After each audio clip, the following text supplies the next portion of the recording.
कहते हैं दारू पीना पाप है, चिकन खाना पाप है क्योंकि उसमें जान है। दारू में ऐसी कौन सी चीज मिली होती है कि उसको पीने से पाप हो जाता है? अगर आप पी के कुछ गलत कर रहे हैं तो फिर गलत है, लॉजिकली तो फिर पाप क्यों? और अगर दारू में नशा चुकी होता है, अगर वो पाप है तो फिर तो पुड़िया खाना, सिगरेट पीना, सारी चीजें पाप में आ जाएंगी। पाप अलग विषय है, अभी मैं समझा देता हूँ आपको।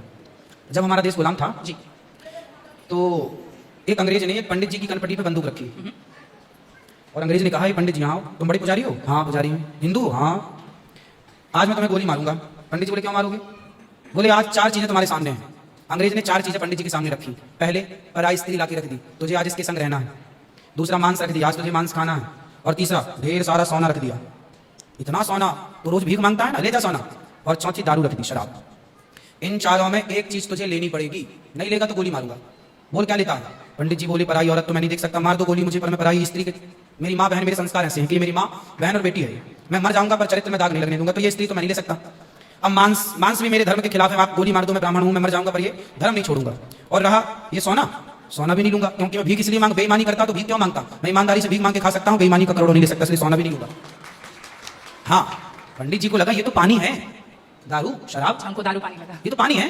पंडित जी को बेचारों को पता नहीं था कि दारू का क्या मजा है। अब उनको लगा पानी है, पिएंगे निकल जाएगी। पानी समझ के पंडित जी ने बोला कि चलो गोली कनपट्टी में बंदूक रखा है, चलो पी लेते हैं, अभी निकल जाएगी शाम तक। पंडित जी ने दारू पी, और जब दारू पी ली तो दारू जब पी तो नशा चढ़ा। और जब नशा शराब का जब नशा चढ़ता है तो इंसान नहीं रह जाता। जैसे स्त्रियों को जिसको ऑपरेशन होता है ना, तो रीढ़ की हड्डी में डॉक्टर एक इंजेक्शन लगाते हैं जिससे शून्य हो जाती है। वो अंग क्या हो जाता है? कोई भी ऑपरेशन में डॉक्टर आपको शून्य कर देता है। उसी तरह शराब आपके मस्तिष्क को, आपके सोचने विचारने की क्षमता को शून्य कर देती है, माइंड को शून्य कर देती है। आप ये निर्णय नहीं ले पाते कि क्या सही है और क्या गलत है। अब पंडित जी जब नशे में झूमने लगे तो वो उस स्त्री को छेड़ने लगे, ए यहाँ जा, नशे में। तो यही तो प्रश्न था मेरा गुरुजी कि वो नशे में ऐसा कर रहे हैं तो गलत है। अगर जो बोलते हैं हम जेंटलमैन पैक पीते हैं, हम 2 पैक पीते हैं या 3। अच्छा ये बताओ, नशे में करने लगे तो वो नशा आया कहाँ से? शराब जहाँ से आया वही तो गलत है। नहीं, तो सारे फसाद की जड़ तो वही है। गुरुजी जब ज्यादा पी रहे हैं तो ऐसा हो रहा है, जो कम पी रहे हैं और ये कह रहे हैं कि कम पीने से ऐसा नहीं होता। आप ज्यादा, हमारे यहाँ 5 महापाप गिनाए हैं शास्त्रों में जी। 5 महापाप, उनमें से एक शराब है। शराब है, हाँ। शराब को महापाप इसलिए कहा गया है, ये बुद्धि भ्रष्ट, शराब पीने वाली की बुद्धि सात्विक नहीं हो सकती।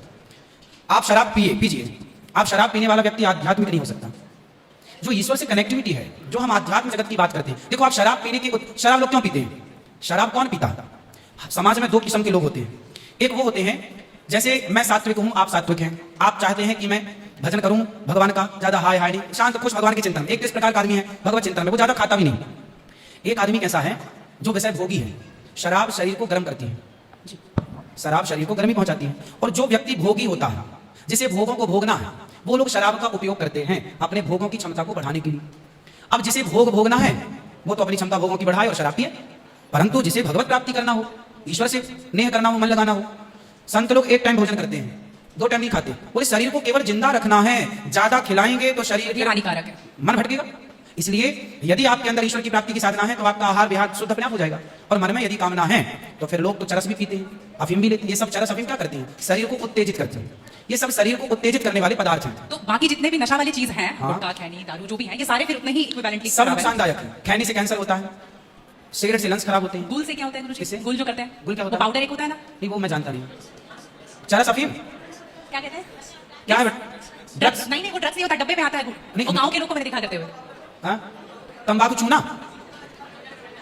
नहीं वो मैं उसके बारे में पहली बार सुन रहा हूँ, अब रिसर्च करना पड़ेगा वो चीज क्या है। मतलब कुछ भी नशीला पदार्थ देखो गलत है, सब गलत है। शराब कौन सी सही है? सिगरेट कोई पिए तो कौन सा समझदार है? आप खैनी खाएं, गुटखा खाएं, अब कौन सही, किसी कौन कहे? मूर्ख ही सही कहेगा, खाने वाला ही सही कह सकता। तो मतलब सब इक्वली उतना ही पाप है। पाप पुण्य अलग विषय हो गया। नहीं गुरुजी, आप कहते हैं कि शराब को पाप माना गया है, ये सारी चीज पाप के अंतर्गत है। अब सेहत खराब हो ही जाएगी। शराब के नशे को पाप माना गया है, बाकी चीजें गलत है। महापाप में शराब को लिया गया है, बाकी चीजों को गलत। सही कैसे हो सकती है? खैनी और सिगरेट और बाकी चीजें। महापाप में शराब को गिना। देखो एक होता है महापाप, एक होता है पाप।